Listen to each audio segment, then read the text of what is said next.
Hi guys, welcome to Dean's Den, brought to you by ExtremeCarCleaning.com. Hi guys, it's Dean. Welcome to Dean's Den. Tonight what I'm going to cover is promising and delivering. Now the most important thing to do here is under-promise and over-deliver. What that means in a nutshell. Sometimes when a customer comes to you, their expectations are a little unrealistic. A lot of times they'll think, you can polish all these scratches out for me. Oh, you can get rid of the smell. They don't know exactly what it's going to take to get rid of a smell or to get rid of scratches. You're the detailer. So you know what? You have to talk to them and be honest and realistic with them. What I usually tell my customers is, look, I can get 95% of that smell out, but I can't get out 100% because there's no way I can tell if I've gotten the source smell out. If there's a source smell, like a hornet's nest, a mouse nest, there's something in the ductwork, you know what? All the ozonating and all the steam cleaning and chemical cleaning in the world is not going to get rid of that. I don't go and take dashboards apart. I don't unbolt seat belts. I don't unbolt seats. I don't remove wheels off of cars and replace them. It's an unsafe practice because the problem is, if there's a faulty piece of equipment and you don't notice it, guess what? You're being negligent and it's on you. You're not the certified mechanic. You shouldn't be touching it. Stick to detailing. I mean, cleaning it. Like I said, 95% of that vehicle you should be able to clean without taking all this stuff apart.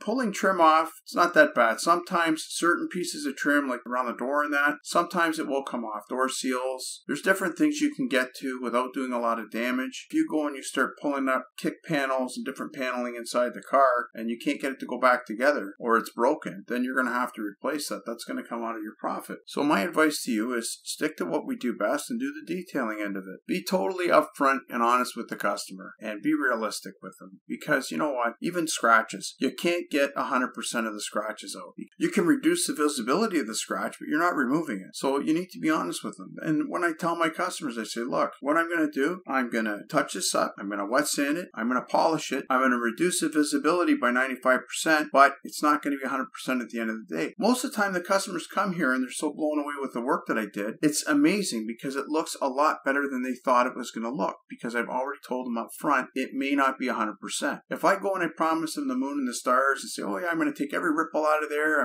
no, we're not doing that. If this car has a brand new fresh paint job on it and it's got a ton of orange peel on it, we can polish it. You don't know if that paint is aged or that paint job has already been pre-polished or it's been wet sanded before. You need to be careful because you could blow right through somebody's paint. So what I do is I concentrate on the top layer of clear coat. I look for imperfections. I try and reduce them as best I can. And I don't promise the moon and the stars, especially if you're dealing with acid burns. If you've got insect droppings on there, bird droppings on there, you've got bug splatter on the front, it etches into the paint. Now you can touch it up and make it less visible, but it's not going to be 100% gone. So you need to be upfront and honest with the customer about that. As far as interiors go, unless you're pulling the dashboard all apart and you're taking all the door panels off and scrubbing inside the door panels, you can't promise them you're going to get it 100% clean inside. Even the ozone machine is not a magic pill. You can't just say, oh yeah, I'm going to ozonate it, the smell will never come back. That's not true. If you have somebody that smokes cigars, smokes marijuana, or smokes cigarettes in their 3 packs a day, and it just heavy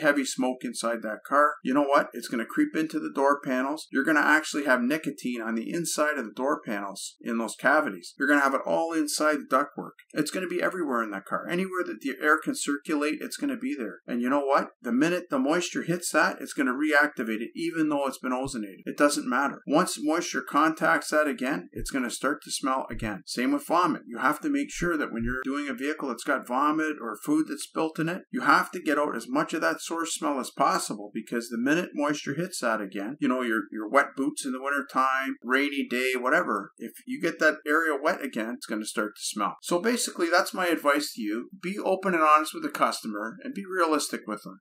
Don't let them control the conversation. Just be honest. And you're the professional. They're not. If they've been detailing for years, then why aren't they doing their own car? They've come to you because you're the professional. So act like the professional and keep the expectations realistic. Okay? That'll help you out a lot, because if you don't promise them the moon and the stars, oh yeah, I can get 100% of the smell out, I can get out 100% of the scratches, then they're going to trust you, and guess what? They're going to send more people to you as well. So that's my advice for today, and I hope it helps. Thanks for tuning into Dean's Den, and I'll see you next time. Brought to you by ExtremeCarCleaning.com.